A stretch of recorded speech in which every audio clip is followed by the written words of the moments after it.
I want to get into this here because I don't know if we're going to have time in the actual portion of the episode, but he has a shower that he goes out to in the jungle. Would you call it a shower? Because it seems more just like a falling water stream. The shower looks gorgeous, or the waterfall. Nice environment. No roof. I think you get dirty after you shower when you walk back to the house, but you're also just leaving your toothbrush on a bush. And I've got some problems with that. Yeah, I felt conflicted about this. Though, look, I understand he's trying to live off the grid and all that, but if you're going to have that nice of a house, I mean, presumably there's a bathroom situation in there. Does he just prefer to shower outside by standing under a random water source that, again, I'm unclear of where the water is coming from. It's just falling against a bunch of leaves and then on his old head. Is he walking out there in trousers, or is he just butt naked out into the jungle? And how far is it? You know, is it in his backyard? It's 3 miles. Oh, wow. That long of a trail. Yeah. Damn. What if some animal takes a shit on his toothbrush while he's gone? It's like the opening of Shrek. He's like in a swamp. And he's like, should just open up with All-Star. Billie Eilish's cover of All-Star.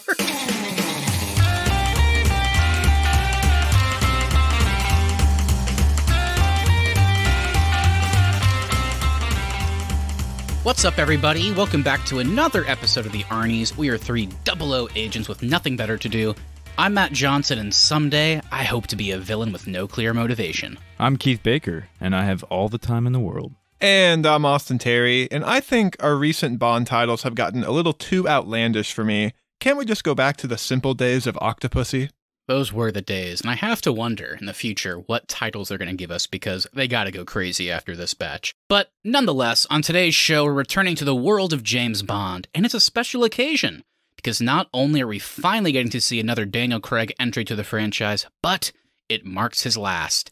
We reviewed the previous 4 Daniel Craig Bond films earlier this year, so make sure you go check those out. But before we get to No Time to Die, Austin, any big episodes our audience should be checking out? Yeah, we've had a fun past couple weeks on this podcast, so we are officially a few weeks now in the spooky season. So we just talked about James Wan's newest return to horror with Malignant. We had a lot of fun getting into that one and kind of breaking down the spooky twist in that movie. And then last week, we just put out a review on Mike Flanagan's return to Netflix with Midnight Mass. So we've had a couple of spooky weeks on this show, and it's been fun talking about all this scary content. We love the Halloween season, and we're so glad this month is finally here. Yeah, definitely some good episodes out there. I'm really excited for the start of spooky season, and I think the back half of this month we have some even bigger and scarier stuff coming. Got a new Halloween movie, got a bracket coming. It's going to be awesome. Can't wait. But yeah, with that, let's get to something a little less scary, perhaps. No Time to Die has come out. That is our main topic of the show, of course. Daniel Craig, man. He graced our screen as James Bond for the first time in 2006. Seems weird to say 2006 for some reason. It seems like such a foreign number so long ago. But that's when they gave us Casino Royale. Reviewers and audiences alike were impressed with the new, darker, and more realistic take on the character following the Pierce Brosnan outings. Afterwards, we got Quantum of Solace, which divided critics with its focus on action more so. There was no room for divisiveness, however, with 2012 Skyfall. Some called it the best of the franchise and appreciated Javier Bardem's menacing villain, as well as giving us a more human look at Bond via his backstory and childhood trauma. All seemed on the right track when Sam Mendes returned to direct Spectre in 2015, but alas, everyone was divided once again due to the retconning of past films, a terrible third act, and a pretty nonsensical villain motivation with Christoph Waltz's Blofeld. We've known for years that this 5th film would be Craig's final outing. Would it fall on the positive or negative side of the spectrum? This time around, we have returning characters, a plot that ties together and continues the story from the previous films, a brand new villain, and much, much more. I added a second much in there because that's what happens with a 2-hour and 43-minute runtime. So, with all that said, Austin and Keith, give me your quick thoughts on the previous Craig Bond films, and what are your non-spoiler thoughts on No Time to Die?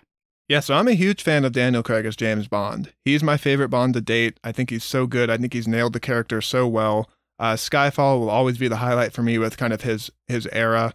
I think Casino is a great origin story for Daniel Craig's Bond. Quantum of Solace, it's aged better than I think people remember, especially considering the writer's strike. And then Spectre, I think, is a pretty bad movie. So I was really excited for No Time to Die to kind of go out on a high note and kind of clean some things up from Spectre in the past. And I got to say, ultimately, I think I think it's a good movie. I don't think it's great. I think I was pretty underwhelmed in the theaters. I was very hyped up for this one, and ultimately it just left me feeling pretty disappointed. I don't think we have a strong villain. I think the highlight for me is, of course, Daniel Craig back as Bond, and then also getting more of the Madeline Swan character. I think she is a standout in the film. The action's great. It definitely has its own style with a new director coming in for this one. But ultimately, the story it tries to tell, I don't think is a very strong one. And when it does finally conclude, it left me kind of just a little hollow and a little bit just like, that was good, but not like the fantastic conclusion I was hoping for the end of the Daniel Craig era. Yeah, I think I'm right there with you, Austin. Skyfall will always be my favorite Daniel Craig Bond film to date. Just rewatched Casino and Quantum again to prepare for this episode or to prepare for the viewing of No Time to Die, and those are still great movies. I think Casino Royale's, I guess, ending, you say, still bugs me. But Quantum, like you said, Austin, is way better than I remember it being. And then going into Spectre, yeah, definitely some flaws there, which we've covered well enough. But going into No Time to Die, yeah, this one, I don't want to say I didn't like it. There's lots of things I did really love about this movie, but I did come out of the movie, and you can ask Matthew, we watched it together, a little confused and let down by some things I was hoping to happen in it. So I think that's all I can say on it right now without giving too much away. But I still think it was a great film, but just not what I thought it was going to be. Yeah, I think I agree with you guys for the most part as well. So I'll just kind of echo the sentiments. I think Casino Royale, when it came out, was such a massive hit and felt so different from a lot of not only action movies, spy films, but it felt so different for a Bond movie. We had a lot of Bond outings up until that point, and it just felt so fresh, and I think in large part due to Daniel Craig. I think he's probably my favorite Bond as well. I have a soft spot for some of the more campy Bonds like Roger Moore and stuff like that, but I think Craig is just awesome. And I also would recommend people go back and watch Quantum, like you guys said, because it was way better than I ever remember. I had a really great time watching it. It's definitely not a great movie, but it's a fun watch. Pay your writers. Pay your writers. Pay your writers. Yeah, that writer's strike. You can still tell that fucked it up. Skyfall, I think I'm with you guys. Probably my favorite as well, because I like that they actually pulled back the curtain on Bond for once. We actually kind of got to know this guy instead of him just being this kind of presence, right? I mean, James Bond was just kind of like a thing, and we just watched him go through action movies and crazy events in the past. But this actually, we got to learn about him and got to see him develop relationships and see some come to an end with Judi Dench's M, for example. But really good movie. Love that. And I think that's why Spectre was such a letdown for me, because they tried to do that again, and they went too far with, like, his childhood story with this weird foster brother who is revealed later to be Blofeld, and Blofeld is going to take revenge on Bond. But it turns out Blofeld killed his own father and then faked his own death, so it's very unclear why he's mad at James Bond. I guess he's just a psychopath, but I don't know if that's enough motivation for something like this. So yeah, Spectre was a letdown for sure. And here's what I'll say about No Time to Die. I'm really glad that this wasn't like a streaming release, because with a lot of those movies, I feel like I watch them and then just immediately hop on a show with you guys, and my thoughts don't have a lot of time to evolve with something like that. And even though I saw this 2 nights ago with Keith, I do think just that amount of time, I've softened on it a little bit. Definitely came out pretty disappointed. I had a great time with it. I think it's a great movie, but I didn't feel like it was a great Bond movie. It didn't live up to that moniker for me in a lot of ways. But in the last couple of days, I have been thinking about it a lot more, and I think there's a lot more to like here than not. The one thing I will say before getting into spoilers is that the one major thing that I kept talking about with Keith, and it was the thing that brought it down so much for me, is I can't believe I'm saying this after we got Christoph Waltz, that version of Blofeld, which is just such a terrible villain in Spectre. I don't know how they didn't give more time to think about Rami Malek as Safin. This performance is absolutely terrible. I mean, Rami Malek's a good actor, and he just reads every single line the exact same here. And the villain motivation, I haven't been this confused by a blockbuster movie in a while. So it's funny because, yeah, the villain, I think, is the worst part of this one. Yeah. But what you're talking about, how with a few days you've kind of grown to like it maybe a little bit more. I've had the complete opposite experience where I saw this movie, I guess 4 days ago now. Yeah. And I left the theaters being like, okay, that was good. Like I actually really enjoyed that as a closure for Daniel Craig. As time has passed, even just with a few days, I've just found it so forgettable. And like, I'm really had to struggle to be like, okay, what actually happened in this movie? Because there wasn't anything that I found super memorable. Yeah. And it's just kind of bland and straightforward, I thought. So I think for like the final Daniel Craig film, I wanted it to be more memorable than it ended up being for me. I think I still hate the villain and everything tied to that in this movie, but everything else I feel like I've liked a bit more. And in a lot of ways, I think this movie is kind of a greatest hits of the Daniel Craig era. Like lots of callbacks, homages, similar action type stuff. So I thought that was cool. Does it make for a great movie overall? Probably not. Keith, any final thoughts before we get into spoilers? No, I think y'all pretty much hit everything I was thinking, to be honest. Nothing I can get into now that doesn't spoil anything.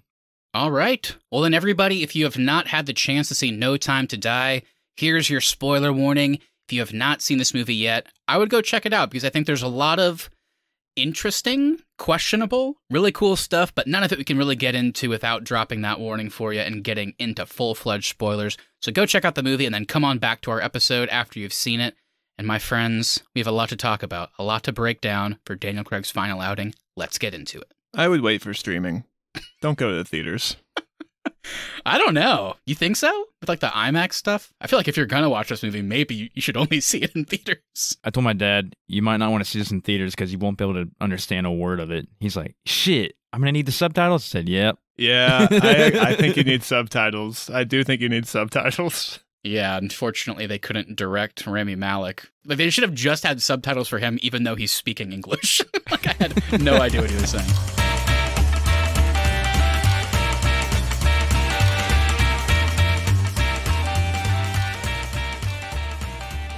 All right, everybody, we are back. It is officially spoiler territory. Before we get into all our juicy thoughts, as usual, Austin and Keith, I want to hear a little bit about the cast and crew. So, Austin, what you got for me? All right, so No Time to Die is directed by Cary Fukunaga. You may know him from Beast of No Nation, of course, True Detective Season 1, and Maniac. The movie is written by Neil Purvis, Robert Wade, Phoebe Waller-Bridge, and Fukunaga as well. Purvis and Wade are known for their contributions to the previous Daniel Craig Bond films. And then Waller-Bridge is an actress whose writing credits include Crashing, Killing Eve, and then, of course, she's most well known for Fleabag. This is based on James Bond by Ian Fleming, and our movie score is composed by Hans Zimmer, along with the James Bond theme by Monty Norman, featuring No Time to Die, written by Billie Eilish and Finnish O'Connell, and performed by Billie Eilish. Going into our cast here, we got Daniel Craig, of course, as James Bond, 007. Lee Seydoux as Madeline Swan. Rami Malek as Safin. Lashana Lynch as Nomi. Ben Winshaw as Q. Naomi Harris as Moneypenny. Ana de Armas as Paloma. Billy Magnuson as Logan Ash. Rory Kinnear as Tanner. And we also got Christoph Waltz returning as Blofeld. Jeffrey Wright coming back as Felix Leiter. Finally. And Ray Fiennes coming back as M. All right, guys. There's our cast and crew.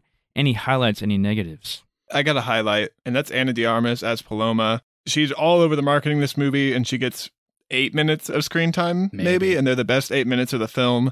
Her character is so fun, so charming, and also so badass in the action scenes. I was shocked that she did not come back later in the movie. Yeah. I could not believe how good she was in such a short amount of time, and then like how quickly her character exits the movie. But everything that she brings to the table was awesome in this film. Yeah. It was such an awkward goodbye, too. She like just gives James a handshake or whatever, and that was it. Yeah. I thought she was going to return later on in a cool way. Never came back. Bye. I got to shout out my boy Jeffrey Wright as Felix Leiter. Mm-hmm. It was so cool that he came back. It's such a cool scene in the opening whenever he's chasing James around in the car, and then James just says, "Hello, Felix," and that was that's such a cool opening for his character to come back. So it was cool seeing him. And then as far as negatives, I think we already covered it. That would be Rami Malek as Safin. Oh God, I thought it was really bad, man. And I like him. This wasn't it.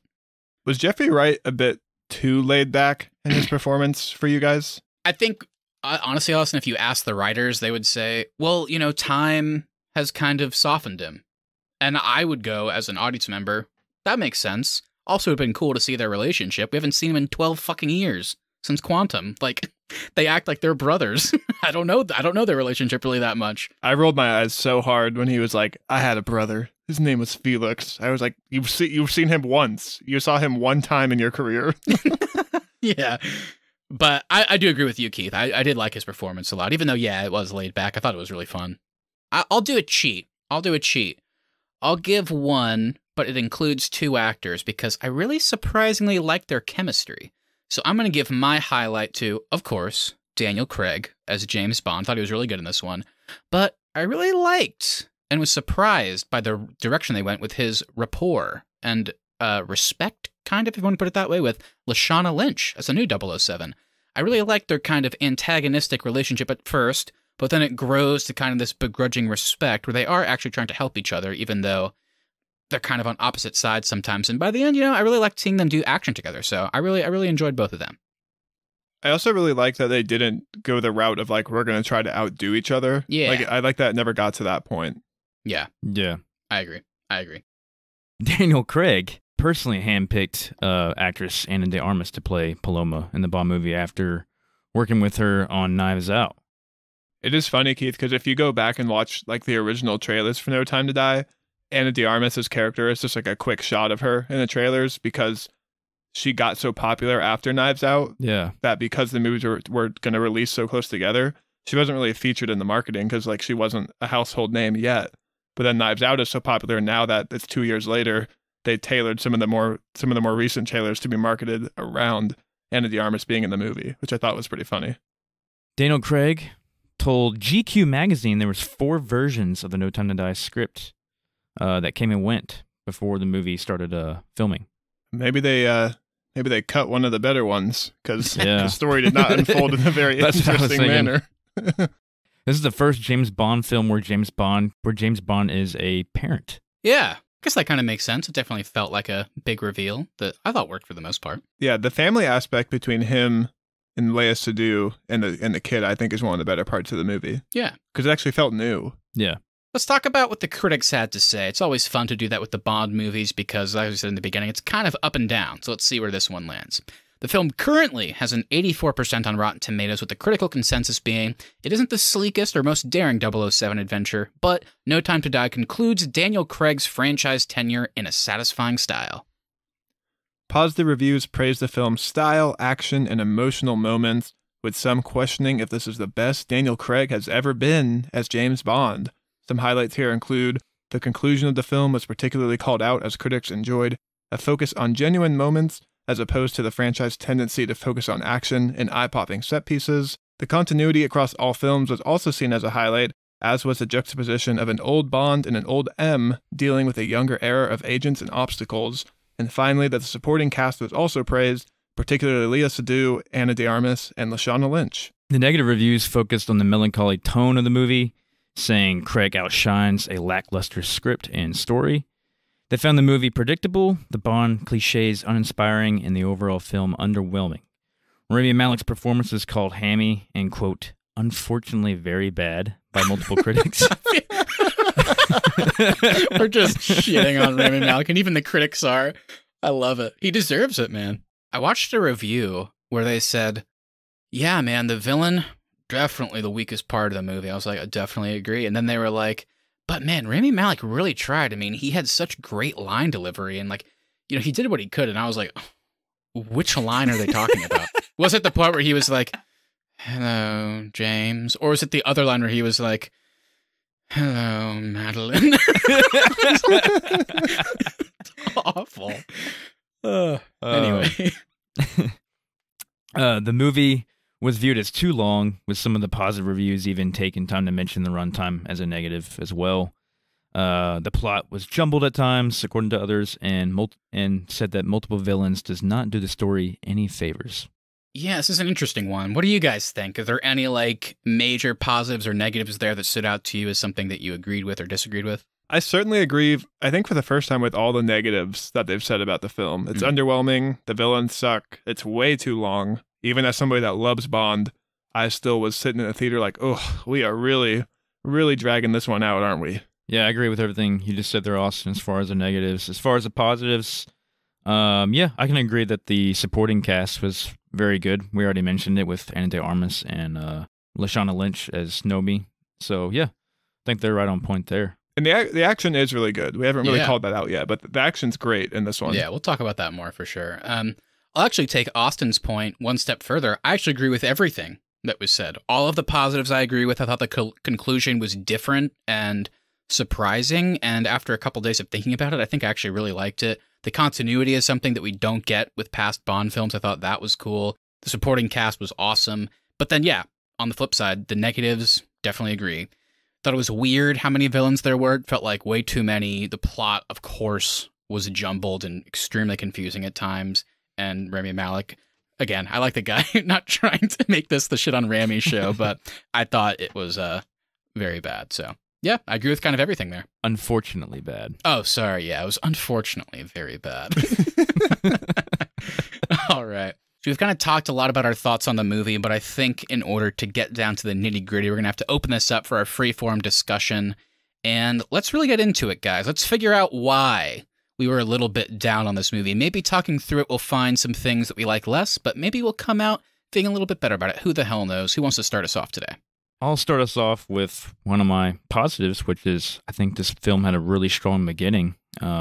Bond being blown up at Vesper's grave, and then retiring or semi-retiring in Jamaica, and then we get the return of Felix. So what are y'all's thoughts on the opening? The pre-credits is great. I was so on board with how this movie opened. I also liked that it was a slight twist from the tradition of an open action sequence, because we first open up with Madeline Swan as a child. Thought was great, like establishing her history with Rami Malek. It's like awesome. And then we do get that sweet opening motorcycle chase with Bond. I was so on board with the way this film opened up. I was like, we are in for a treat. It's going to be great. And then it was not. Yeah, I actually, and this is definitely probably, man, in a very long time, if not the longest, but this felt like the longest pre-title sequence in a very long time for Bond. Not just Daniel Craig movies, but there was a lot to go through before we got to the song. And I loved it. I loved it all. I thought it was A+. I was so stoked getting through all that. The intro, I was talking with Keith beforehand. I was like, well, since Bond's retired, like, what's the intro going to be? Usually it's like him doing a random action set piece or thing. But if he's retired, are they going to do a play on that? And the fact that it was Madeline meeting Safin for the first time and just watching her pop up behind that bed and shooting him and watching him fall off the banister, I was like, holy shit, like, this is scary as hell. Really effective opening. And then just cutting to present day, seeing them actually post Spectre and seeing what that happiness could look like. And we talked a lot in Spectre that they had really good chemistry, but it was just so quick how they went from them kind of connecting initially to Madeline telling Bond that she loved him and then him kind of agreeing. It was like, that was quick. So I'm glad they didn't really try and focus on that weird stuff in the past. They were just like, these guys are in love. And once they kind of committed to that, yeah, they have great chemistry. So it was cool seeing them go around. I actually have to say, whenever they first brought Vesper up, I kind of rolled my eyes a little bit. I love Ava Green. I love that character. But I was like, we're doing this again? But man, whenever they got to the grave and she was like, I'll spill my secrets once you forgive Vesper, because then you can finally move on. I know it's still holding you back. And when he got to that grave, man, and he writes on the paper, forgive me, kind of revealing this whole time, He forgave Vesper forever ago, man. Like, whenever in Quantum, when Mathis dies in his arms and he's like, you have to forgive Vesper. I love this, man. It's like he forgave Vesper 12 years ago at the end of that movie, but he just never really talked about it again. His whole thing was he couldn't forgive himself for not being able to get her out of that situation. Watching him write that down and burn that, I was like, holy shit, that's awesome. And of course, it's immediately no time to breathe, no time to like, whew, man, gotta wipe the tear from my eyes because he's just blown the hell up. And the sound design, the way you can't hear anything, and just seeing that little Spectre card, I was like, oh man, are we like going back to Spectre? Interesting. And then the action sequence that followed was just out of this world. This whole intro was killer, man. I loved it. Yeah, I did not like when I saw the Spectre card. Like, I knew Spectre was going to come up, but I didn't think it was going to be like the focus of the first half of the movie. Right. And so I was like, oh my God, are we doing Spectre again? Like, can we not just do a different story? But they just they have to tie up all the stuff from the Spectre movie, so of course it has to come up. But for me, it kind of hurt the film a little bit when I saw that Spectre card in the opening. Yeah, and that definitely gets to some issues I had in the post intro song whenever they kind of fully go into that. But just for a little tease, I was like, oh, interesting, that's kind of cool. And then that, of course, that was planted by Blofeld to, sow distrust between him and Madeline. And then that last line where he finally gets her to safety, and then she's like, how will I find you? And he's like, you'll never see me again. It's like, oh, that was cold. And then just the old school, like Sean Connery, Roger Moore era of like the colorful dots coming in. And then it just says Daniel Craig as James Bond 007, and the intro kicks off. Whew.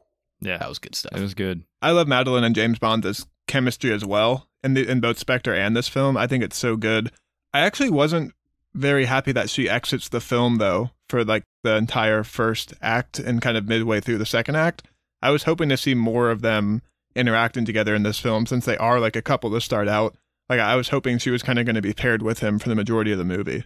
I get kind of tired of Madeline, to be honest. I think Léa Seydoux is a good actress, and I think she plays the character well, and I think the character is a cool character, but I get tired of them being together, especially after Spectre. I was kind of... Oh, really? I really like it. I think she's probably my favorite Bond girl to date, I would say. I mean, yeah, she's cool. I don't know why. I just kind of got burned out on them constantly being together. It's like you just kind of want to see James doing his own thing again for a little bit, so that's kind of where I was at on it. I think if they had her doing more interesting stuff, I'd be fine with it. Because I know, Keith, you mentioned this with Spectre, that you liked the character. You just thought it was weird how she was used as so kind of flip-flopping back and forth, and then it's not until like the third act where she's finally on board with Bond. But then she's immediately kidnapped by Blofeld. It's like, oh, well, that's lame. I wish they would have used her better. Maybe I'd like them more. Kind of the same thing here, like you said, Austin. It's like, yeah, she's kind of left out of the film for a surprising long amount of time, which I get why they did it. It's because they split up in the beginning, so there has to be, like, I guess, a reasonable amount of time where you don't see them. But the one thing that did give us was kind of the second part of the question you asked, Keith, was the rest of the first act, the rest of the good stuff post the intro song, with, like, the Jamaica stuff, the 5 years later reveal, Felix coming back and bringing it back into the fold.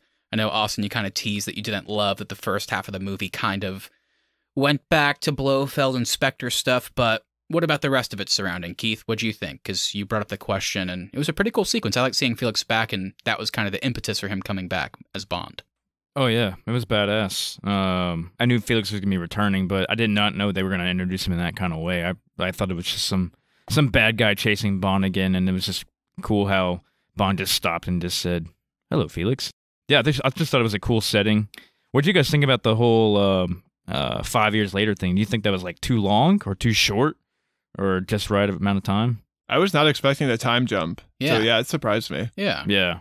I liked it because it led to some really cool moments with the side characters, I felt. Like whenever that's when they reintroduce us to like M, Q, and Moneypenny, and I love the line where he's like, get me 007, but he's not talking about Bond. I was like, oh, that's cool. Then that all kind of comes to a head whenever Nomi joins the fold, like kind of after Felix and Bond meet up again. I thought all that stuff was really neat.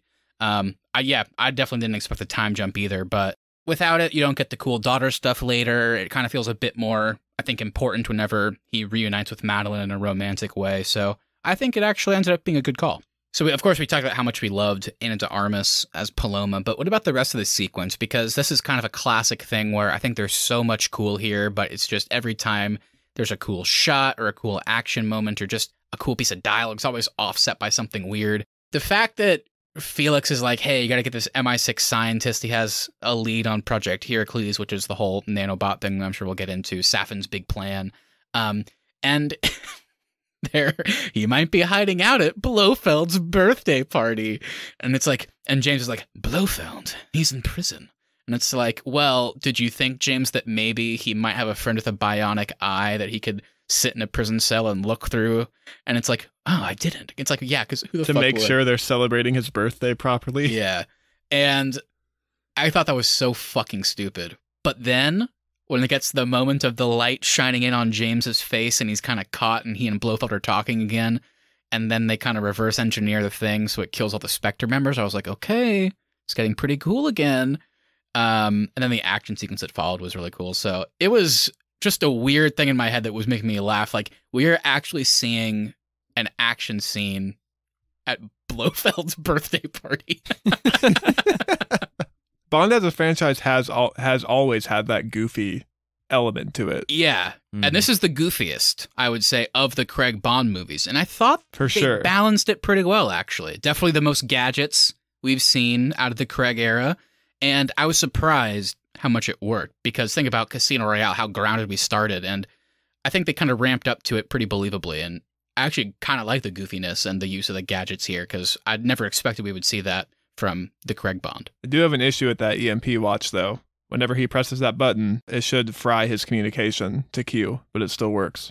That actually might solve our problems. Whenever he did the EMP, it disabled all of Safin's subtitles. So I kind of wish maybe he hadn't gotten the watch.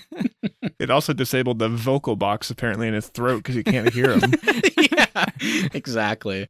Jamaica and Cuba is where this mostly feels like a Bond movie for me. Like, Yeah. they're in there, he's undercover, he's meeting his contacts, they're like, all of that is like all the spy shit that you want from Bond. And that's why it's my favorite sequence of the movie, is because I felt like that is the most James Bond that this movie ever got. Yeah, and it was cool to see how, Daniel Craig can't do stunts like he used to, but it was really nice how they were like utilizing him on the second floor and he's just shooting guys and it looks really cool. And then he and Paloma occasionally meet up to have some fun banter. I love where they stop at the bar, do a quick drink and kind of cheers, and then just back to work. And yeah, it was a great set piece, really creative. And without having to do some crazy over-the-top stunts, they found a way to make it really thrilling. So I like Paloma saying, I got 3 weeks training. yeah, yeah, That just was playing it funny. up. I did like that she was lying about that too, though. Yeah, that was cool. That was really cool. Did any part of you, despite our love for Ana de Armas, want to see some Felix action before he died? No, because I don't view Felix as a soldier, really. I think he's just more of an information guy. Could have used a little bit. Not much. He didn't have to do some like total like James Bond like flip over a bridge action, but He's an acrobat. yeah, maybe just some pistol shooting Yeah. would have been cool. Would have helped him against yeah. Billy Magnuson. Yeah. On that point, though, I didn't enjoy Jeffrey Wright in this movie as much as you guys did. I actually felt like he was really hammy in his performance, and I felt like he was more grounded in Casino. Like, he was still the chill guy, but he was way too like laid back for me in this one. It felt like Jeffrey Wright was trying to play himself in Casino again, to me, if that makes any sense. I'll go with the cop-out answer, which is I do think, even just based on the outfit they put him in, it just seems like he's mellowed out over the years. And it has been over a decade since we saw him, so it worked well enough for me. I do agree it was hammier. But yeah, the death scene, I actually was surprised. I was sad at first because Jeffrey Wright, like, as a character, was dying. I was like, oh, I wanted more of him. But then as it went on, I thought it was really cool. I mean, thinking about Casino Royale and Quantum, Bond didn't care about anybody. And then that slowly started to become more and more of a thing. And then to see him, like, try and save his friend and cradle him, and they're far underwater, and he's like still just trying to pull this guy that's obviously going to die along with him because he's his buddy. And then I really like their final back and forth, like, this is great life, and then the best, and then he just, kind of fades away. I was like, good scene. Would have liked more Felix, but I thought it was effective. Craig's Bond has had a fantastic arc throughout these 5 movies. Mhm. I mean, in Casino, he literally takes his partner and leaves his body in a dumpster. Yeah, like literally does that. Yeah.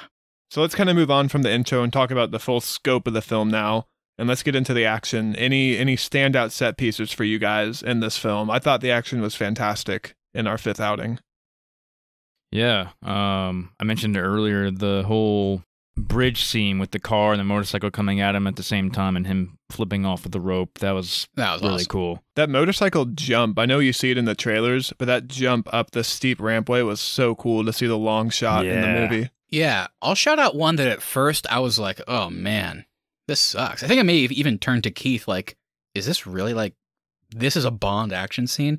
And it was when it's literally just Bond with Madeline and his daughter, Mathilde, in the car, and they're just driving, and then all of a sudden, more cars come after them, and it's literally just like, maybe a minute and a half of 2 minutes of just Bond like driving, and then he'll occasionally just like turn really hard, and then like the car next to him will just like do like a front flip, and I was like, what? Like, what is even happening? Oh, I actually really enjoyed that because it kept cutting to him glancing back at the daughter. Yeah. And so I felt like he wasn't shooting there because he didn't want bullets to start flying with the kid in the back. So I felt like he was trying to be more cautious. So it worked for me. I agree, yeah. Because at first I was like, I don't like this. This is a weird scene. But then as it went on, I was like, okay, it is cool. We're getting like the whole family element. But then I gotta say, the sequence culminated in pretty top-tier Daniel Craig Bond action scene for me. And it was just watching Bond in this really cool-looking foggy forest. And Awesome. He's just trying to, he's had to leave his family behind to try and keep them safe, giving them a gun to protect themselves, and then he's going to try and get them all away. So he's, running through, he's, shooting to try and draw attention. He's able to see one guy, he, yells and calls him out, sets up a fucking, clothesline cable and, probably almost decapitated that guy. I love the one where the car flips and you see him shoot the drivers as they flip That's my over favorite him. shot, I think, of the movie. It's the way they did that where it flips over and without hesitating, he just starts shooting the driver. And then just for funsies, just literally pushing a car down to crush Logan Ash was pretty funny. I also love the one-take stairwell fight sequence up to the launch controls. Yep. That was sweet. Oh. And I Yeah. love that it was one take. And I love that it was a stairwell. I don't know how many action scenes in any movie could top the Casino Royale stairway fight for me. One of the most brutal things I've ever seen. And it's a PG-13 movie, by the way. And that scene is horrifying. Even though it's not as brutal, just getting a really cool, one-shot action scene on the staircase was... You gotta do that for Daniel Craig's last outing. It was awesome. I love the grenade, too. He throws it back up and then 4 more come down. Yeah, that was awesome. That was so cool. And it was goofy. I think, like you already said, Austin, the watch as the gadget. But, the whole, Bond having a watch that does something weird is just classic Bond. And the fact that Daniel Craig finally got one was cool. And even though it was goofy, I did think it was kind of fun seeing, the end to the Cyclops character and then just blew his mind. It's let's go, baby. That was fun. What y'all think of him and Nomi flying out in that plane? That was kind of like a callback to other Bond films that had planes, some weird planes kind of like that. I like that a lot. At first I thought, it's just a plane that falls really fast. This is kind of lame. But then it went into the ocean. Yeah. Mhm. Then I was like, oh, this is cool. Yeah. It's pretty cool.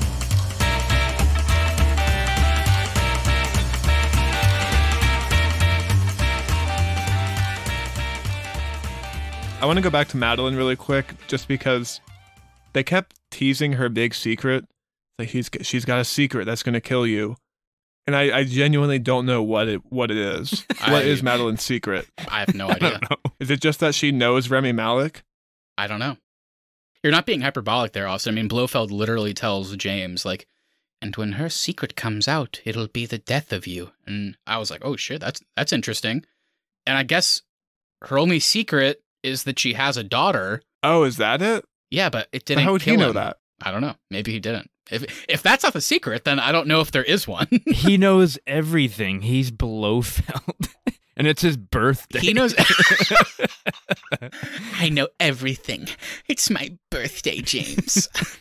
How have we had 2 fantastic actors in back-to-back movies as our villains, and they're terrible in both films? Christoph Waltz is a great actor. He's won 2 Oscars. Remy has 1. And they've both given career low performances in Bond films. Since we're here and Daniel Craig has concluded as Bond, who's your favorite villain of the franchise now? Of the 5 films? It's Silva for me. Javier Bardem. Yeah, Silva for sure. Yeah, I agree. I think it's Silva, and then a close second would be Lachey. And what do you think is the difference? Because when we did those episodes, we talked about how the motivations for both those characters was not necessarily weak, but just incredibly simple. Lachey is just basically, he owes people money, so he's going to have this crazy poker tournament, this high-stakes thing. And Bardem just wants to kill M because he believes that, she wronged him in the past. That's all. That's the extent of their motivations. And you got some great actors in there to give some great performances and very memorable villains. Do you think any of it has to do with the fact that they're just on screen more, so they could kind of I think that's develop part of it. Yeah. I think that's part of it. I think Lachey also interacts with Daniel Craig so much more than any of the other villains do. But Silva, I think, also he had a lot makes with Bond, it personal. Too. Yeah. It has a lot of scenes, but it's so much better because that's actually personal for Bond, because he's going to his home and he's going after M, which is like a surrogate mother almost. So I think that's why those 2 villains work better. Or even, and I know I was kind of in the minority here, but you have somebody like Dominic Greene, played by Matthew Almeric in Quantum. Not a very memorable villain, but one with probably the best plan out of any of the villains in the Craig era. He doesn't interact with Bond that much, but they at least gave him this really cool plan. We were able to track from beginning to end how he accomplished it. And then, I don't know, just in the last 2 movies, it's like they did everything that the 3 of us just said, but they did the opposite. It's like, we're not going to give these characters much screen time with Bond. Safin has 2 scenes with him, maybe? One being where he tries to kill him. The other where he just sits with his daughter in his lap. I think that's their only scenes together. Blofeld barely has any. It just kind of feels like with both these villains, they're trying to tell us how scary they are. But we don't really see many instances of that. And they're just not on screen very often to actually develop the characters. And I don't know what changed after Silva. Safin's almost more Madeline's villain than James's villain. For sure, yeah. Let's talk about it now. Let's kind of fold in the Madeline and Safin conversation, because Keith and I were talking about that too. It's like, and I like that. It's like Safin is Madeline's villain, and that's pretty cool. And it's just Bond gets roped into that because he loves her. Cool premise, cool concept. But then by the end, they have this whole eerily similar line. It's like the jokes we make about Blofeld, which is just him. Remember Silva, remember Lashif? It was all me, James. I was behind it all. I was behind Vesper. It's like, I was behind M. And it's like, we watched the movies, and I know you weren't, you dang liar. But then we get here, and he saved Madeline's life for some reason as a kid. And then 30 years later, he just comes back to kill her, I guess. I'm very unclear. And then he sits down with James briefly, and he's just like, you know, James, License to Kill, in love with Madeline Swan. You and I, we're the same person. I was like, so he loves Madeline. Didn't see that coming. That wasn't set up.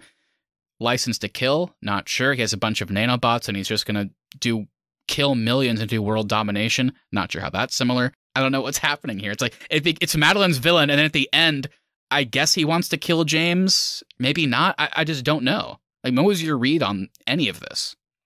I just didn't understand. Like, I understand the plan is, I have the Heracles thing. I'm going to sell it to the highest bidder, release it on the world. We're going to target whatever group we want. Great. It's a powerful weapon. I get it. Why are we doing any of this? I do not understand what his motivation is for any of the actions he's taking, especially after he's already killed Spectre and finished off the people that hurt his family. So now what? Why are we still doing this? Because he's passionate, Austin. He's passionate. That's what he said. He's like, Not James is like, angry. you're just a madman. Passionate. I'm not mad, James. I'm passionate. It's like, oh, wow. Keith and I were joking in the car at home. That's what you have a villain say, like, no joke, when you just can't think of a reason for their actions. Like, I'm passionate. Okay. That is a great point, Austin. I'm glad you brought that up. Safin's going after Spectre, I actually thought was pretty cool. I thought that was interesting. And I like that he accomplished his plan, too. Yeah, because Blofeld ends up dead as well. Yeah. So that was all very cool to me. Got all he wanted. And it was also kind of a cool build-up, kind of like with Silva and Skyfall, where like we keep kind of hearing rumblings about this guy. And it's like, holy shit, he sounds really scary. But we don't actually ever meet him until way later in the movies. Like, oh, it's a good build-up. Safin, they kind of did that too. It's like, holy shit, this guy is going after Blofeld and Spectre. Like, I mean, James could barely beat them in the last movie. And Safin does it really easily. But then after that, like you said, I don't understand why he's continuing this weird mission, why he's co-opted Spectre's goal or whatever, it's like to become the new head of that and then kill millions of people. And Austin, you said something there. I'm not even sure if you caught yourself saying it.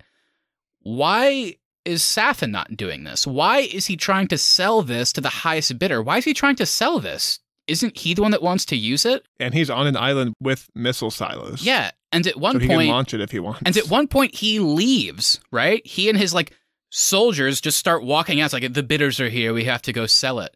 And it's like, oh, I guess they're gonna go sell it. But then, like, 5 minutes later, he just... It looked like he was about to leave the island, but he just walks back into the garden and shoots Bond. And it's like, so is he trying to sell this? Is he trying to use it on his own? Or is he trying to kill James? Because it's like they wanted him to do all three. I don't know what the original goal was. Like, it was so weird. It looked like he was like trying to escape the blast, but then he comes back just to shoot James a few times. Yeah, my wife actually posed an interesting question after we left the theater, and she asked me if I thought that they cut down a lot of Sathin's scenes because it's a biological weapon, basically a virus, after COVID happened. If she was wondering if maybe a lot of that got cut out of the movie because it would be like kind of too close to home after what everybody just went through. And my answer at the time was I don't think so because it was already scheduled to come out prior to COVID. Mm-hmm. But maybe they went back and made some changes. I'm just wondering what you guys think about that. Sure. I mean, it's possible. We saw with Falcon and Winter Soldier, they had a plot that involved vaccines that was a very apparently integral to the villain's motivation that they cut out completely because they felt it was too close to home. So yeah, definitely possible. Maybe they cut out some scenes. So it's kind of hard to say. We can really only judge based off what they put in there, and what's in there is kind of confusing. Even just the whole machinations and how the thing works. At the beginning, I was kind of on board. It was like M tried to create this thing that potentially would have put Double O's into a position where they weren't as necessary. He wanted to create the ultimate killing machine to get rid of your enemies. Basically, like, it targets DNA. It's totally harmless to the people it touches, but then they can kind of track, like, family members touching people and so on and so on until you get to your actual target, and then you just kill them. Very clean, very easy, very efficient. I was like, okay, that's kind of cool. And then it just got co-opted by Sathin, but now he's just going to kill millions and millions, I guess, so he can rule the world. Maybe. I'm not sure.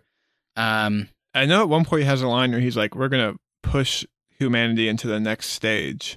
Yeah. Which makes zero sense. We're killing half the population or whatever. Yeah. And it also just got murky, you know, like we said at the beginning. He saves Madeline's life and then comes back to, you owe me. So that comes back. But then he kidnaps her and her daughter, and then he's going to keep her there. Because like he said, I guess he loves her, apparently. We also have to mention that he never aged either. He looked exactly the same. The exact same. That was so confusing to me. Yeah, that was a bad choice, I thought. Like, he's supposed to be 30 years older. They didn't even change his hair or anything. So should we kind of transition now into the wrap-up of our movie with the death of 007? Daniel Craig, James Bond. Yeah, I mean, this is a huge thing. Doesn't really happen too often with the whole official death of Bond this time. Did it work for you guys? Do you think it was earned? Maybe that's a good place to start. Did they earn this moment? I actually really liked this moment in the film, especially because we did get 2 films building up his relationship with Madeline, and he has grown so much since Casino that, like, this is probably the one thing that would keep him, after having kind of come back into Madeline's life, like, this is the one thing that would probably keep him from Madeline and his daughter. And I did like the fact that he chooses to sacrifice himself so that way he won't put them in harm's way, and he'll kind of die with the rest of the Heracles virus, so it won't ever get out, because if it was on him, it could still get out, but if he stays on this island, it kind of all gets destroyed right there. Yeah. Man, it was kind of tough for me to call. I think it was good. I think they wrote it right, and it looked good, and Daniel Craig acted in such a way where it's really believable that he was going to sacrifice himself, going all out for his family and everything like that. But I was really hoping, you know, instead of them showing like the missiles actually hitting and it shows him pretty much blow up, that it just showed the island blow up from a distance, and then we get a couple credits, but then it cuts, and it's just James on a beach sipping some vodka martinis, and he actually survived the blast. And then maybe somehow they cut back to M and Moneypenny and all them. They're like, oh, we actually did figure out a way to cure the and this is a reach I'm going for, I know, but this is just a satisfying ending for me. I was hoping for a classic Bond, just relaxing on the beach, retired again, and then he gets like his happy ending with his family and all that. That's kind of what I was hoping for. I think Daniel Craig has worked so hard to kind of break away from the classic Bond, though, that I don't think he would have done that for his final film. I think he would have wanted it to be like his own thing. I think they did it right, though. I think for what we did get, I think they did it right. So I think I agree with that. I think they did it right based on what the story set up, and it was really dark and fucked up ending where it's like you can't ever touch your daughter. I was like, oh, geez, that's crazy. So I thought that was like one of the actual effective moments of the whole nanobot like villain plot. That was an interesting end. And yeah, I thought it was emotional. I liked the final conversation with Madeline. I liked that they, said their I love yous, and they acknowledged it was his daughter, and he, of course, was like, I knew the whole time. Yeah, definitely also, like Keith said, I expected a wide shot of the missiles hitting. I did not expect to get that much proof that Bond was dead. We literally watch his body basically go up in flames. He gets hit by a missile. You see James Bond explode. That was crazy. But yeah, I thought it was pretty effective. I don't think it was completely earned over the 5 movies, but I think for the most part it got there. And I did like actually the last shot of, because they did jokes in the movies of like Bond, James Bond. I thought it was kind of a cute ending to be like, I'm going to tell you a story of your father. His name was Bond, James Bond. And then they go into a tunnel in their car and it kind of pulls back. So it looks like the gun barrel again, the classic gun barrel. So I was like, okay, you got me. I like that. This reminds me of something though. Another one of the last shots we get is the Bond team, if you want to call it that, doing a final cheers to Bond. And thinking about that made me realize we didn't really talk about the Bond team in this conversation, probably because they weren't really in it. I mean, did you guys have any standout thoughts about like M, Moneypenny, Q, any of our classic characters that didn't really get too much screen time this time around? I actually thought M and Q were in it the right amount. They have totally wasted the Naomi Harris character, though. Yeah. Yep. Yeah. They had her at a desk She's the got entire time. nothing to do. It's even weirder when Naomi, who as a 00 agent is working in the field, and just walks past Naomi Harris sitting at her desk. It's like Naomi Harris could also be in this role as an agent, but they've sidelined her to just make her be Moneypenny.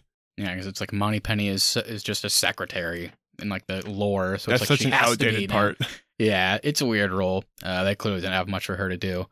I did with the whole ending as well, something that kind of jumped to mind, and we've talked a lot about over our reviews of this series. The continuity is something we don't usually get with the Bond movies, and it's really cool to see that here. It feels like this really neat 5-movie arc, like we've said.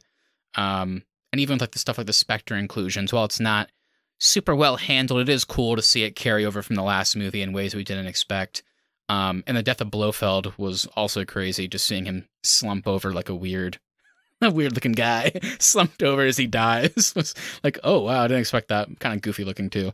But I did like kind of the mention of Vesper at the beginning, and then at the end, watching Bond die for those reasons. It was kind of a cool thinking back moment to Casino Royale, where Bond tried to save Vesper, but she kind of sacrifices herself for him.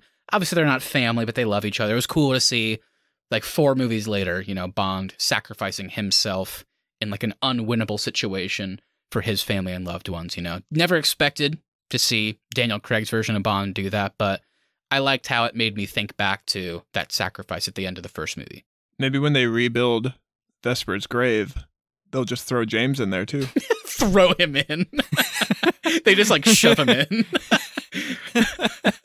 Well, it would just be a pile of ashes. That's They just true. dump it in Yeah, there. and it's just some dirt that they found. They couldn't even find his ashes. They just like pick up some dirt. Moneypenny tries to shave it. That is the only interesting thing they had Moneypenny do in this entire arc was shave James Bond. That was a pretty good scene. She shot him. She did shoot. She shot him and then shaved him. All right, guys, before we close out, any final thoughts on No Time to Die, whether it's spoiler related or just a general thought, anything that has come to mind after this discussion? I think all my thoughts stand. Yeah, Rami Malek was just not good. The villains were awful in this movie, Blofeld included, of course. Happy birthday, though. The ending, I think, was good, but I do wish we could have had an alive Bond at the end. Overall, such a good franchise, though. I enjoyed it. I am going to miss Daniel Craig. I'm really worried they try to go back to like the cheesiness of the 90s with the next Bond, and I will not enjoy that. They might just do something different, but yeah, I have no idea what to expect.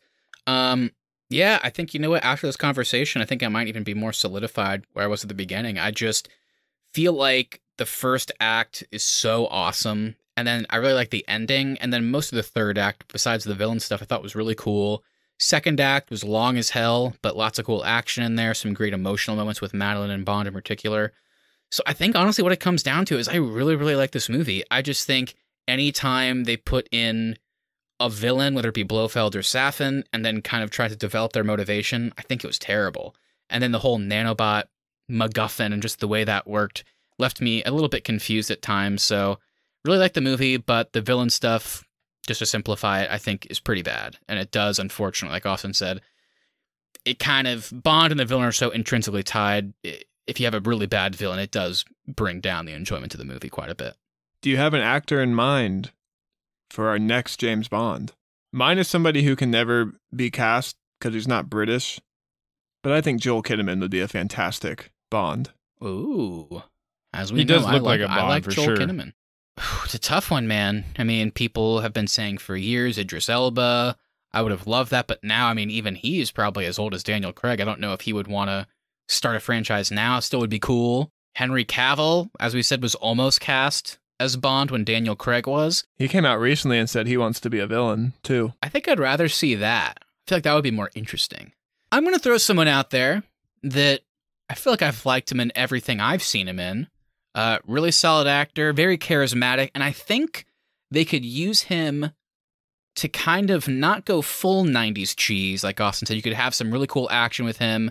You could do the dramatic moments, but you could have a bit more of that goofiness without going over the top. Daniel Radcliffe? No, I can't see that. I would go, my guy. Ron? No, Rupert Grint.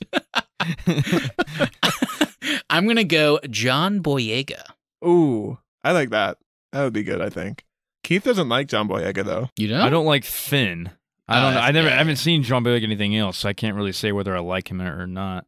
But I don't like him as Finn in Star Wars. What about Rami Malek? No, Do you want him stop. back as James Bond? No. I can't think of any young actors that would be good Say for the someone role. old. Say an but- oldie. I mean, Christian Bale, Ooh. I never even thought about something like that, Keith. That'd be Ewan different. McGregor would be kind of cool. Ooh. Kind of like both those picks. If he's done filming Boyhood. If he's done filming it.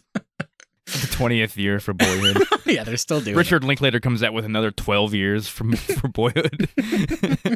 Is there a young, up and coming British boy that could be James? Not Tom 'Cause Holland. I think they want to get younger. If they, oh my god, if they cast Ooh, Tom they would, Holland, I they won't would do watch that. it. They would totally do that. I will watch it, but I won't like it. Actually, Tom Holland's a good choice, I bet. No, it's not. Oh, I you bet think it's like it's a Tom good Holland. bet that they would do that? Yeah. Yeah, I wouldn't be surprised, to be honest. Yeah, I could see that. Would Robert Pattinson go from Batman to Bond? I don't think I want to see him as Bond. I don't want to see him as Batman, so.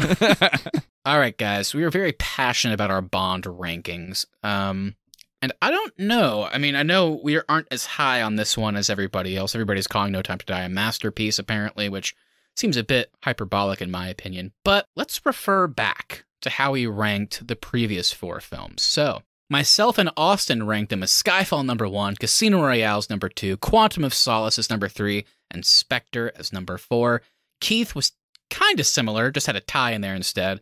Keith had the same number 2, but then he had to tie Quantum and Spectre for last because you felt too similarly to them at the time.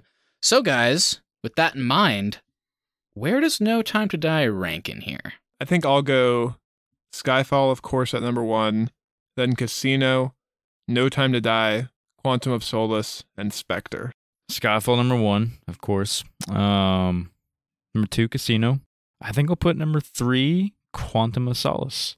As far as last, it's kind of hard to pick between No Time to Die and Spectre, but I think I'll go No Time to Die and then Spectre last. I think I'm going to go with Austin as well. We had our same rankings up until this movie. It looks like we are in the same. No Time to Die is number 3. It's behind Skyfall and Casino for me. I want to put Quantum higher. I think it's a really fun movie. I think No Time to Die has some pretty high highs, though, so I'll stick with that. All right. Now it's time to give out some awards. Austin and Keith, our awards ceremony has officially started. What are you feeling passionate about? Does anybody deserve some praise? Or are you going to give an award in the Razzie sense? In the fact it's for a bad thing. What are you feeling? I have to apologize because I did not come prepared. This is my fault. I was not prepared. I did not think of an award for this movie while I was in the theaters. So I'm just simply going to give the best birthday boy That's what to I was gonna Blofeld. do. I actually was thinking about that one earlier. So Blofeld gets the best birthday boy. Very fair. He was enjoying his party alone, just sitting in a cell, but luckily his friend had a bionic eye that he could see through, so that was super helpful. Best birthday boy indeed. Keith, what are you thinking? I'm going to give the continued alcoholism award to James Bond, or Daniel Craig's James Bond. This guy drinks a lot. I thought he was going to slow down in this one. He didn't. He was taking shots while he was fighting. Mm-hmm. He's the drunkest Bond, for sure, right? He even said in this movie, he's like, I haven't had a drink in 3 or 4 hours. I'm not feeling too well. Feeling too well. He said something like that. He's like, I haven't had a drink in 3 or 4 hours. You know what? I'm just going to double down. I was trying to be positive earlier, but I can't. I'm going to give the most deserved of hate award to Rami Malek as Safin. As that reviewer pointed out, he was, quote, very unfortunately bad, end quote. And I have to agree. Had no idea what he was saying the whole time he needed subtitles. I can't wait for the movie to come out on Amazon so I can finally understand his motivations, or at the very least what he was saying. Terrible makeup. It looked goofy. He never aged. He didn't age in 30 years. Thought that was weird. I had no idea what this guy was doing. It was bad. I'm sorry, Rami, but I think he might deserve the hate for this one. I wonder if he's going to pull a Jared Leto and claim that there are more Safin scenes to make his character more fleshed out. The Safin cut? Yeah, I could see that. Just more of him mumbling into a camera. Passionate. Also, his name is perfect for our dumb bit where we just like say names in dumb ways. Like, I'm Lucifer Safin. We didn't even talk about his plans. That was another thing. I was like, what is this garden for? Anyway, that's for our No Time to Die Part 2 review, unfortunately, my friends. But thank you so much for listening. If you enjoyed this episode and this series, make sure you hit that follow button so you never miss an episode. Also, if you wouldn't mind sharing us with a friend, we'd really appreciate that so we continue to grow the show. Please give us reviews as well, even if you don't want to write anything. Leaving us a 5-star review on Apple Podcasts, Spotify, just wherever you get your podcast really does help us out. At the Arnies is our social, and the Arnies.media is the website. Once again, if you really liked our No Time to Die review, head on back. Earlier this year, we talked about Casino Royale, Quantum of Solace, Skyfall, and Spectre, so get our thoughts on those as well. We'll be back next week, though, with our thoughts on DC fandom, sophomore outing, probably going to see a new Batman trailer, Gotham Knights, Black Adam, and much more. We'll also be doing a retrospective and a review series on Halloween. That'll be cool, mostly focusing on the original from 1978, the 2018 reboot, and Halloween Kills, since that is the new canon. Austin and Keith, looking forward to that? I am. I have always wanted to get more into the Halloween franchise, and I've never put the time aside to do it, so I'm looking forward to checking these out. Yeah, I just rewatched the original 1978 one, and I'm probably going to watch the 2018 reboot tomorrow. I'm excited. I haven't seen the reboot or the new one, obviously, and I've only seen Halloween, the original, once, and it was last year for the bracket, so it'll be cool to see if any new thoughts going back to that. Austin, any other episodes that have come out recently or just stuff in the future to keep an eye out for? Let's look at the future. So we'll be back to theaters pretty soon with Dune. Looking forward to that, of course. That's coming out in a few weeks. And then at the end of the month, we're doing our Halloween bracket round 2. We narrowed it down this time. We're picking one movie from each category. So we're going to have a comedy movie on there. We're going to have a scary movie on there.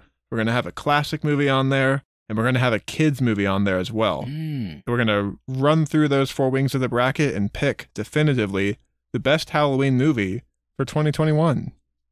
Yeah, I've already started preparing. I just watched Cabin in the Woods and just watched Halloween Town. Ooh, I've watched Halloween Town and Jeepers Creepers. Nice. Lastly, we want to hear from you. Please message us on Instagram at The Arnies or email us thearniesmedia@gmail.com. Send us your favorite movie of 2021. Let us know your thoughts on No Time to Die, the Daniel Craig James Bond era, and the Halloween series. Anything you say we'll read on the show and react to it live on our latest episode. Yeah, that's right. So much good content coming, so enjoy the rest of your week. We'll talk to you soon, and never forget, it was me, James. I was the author of your pain. I'm passionate. Oh, God.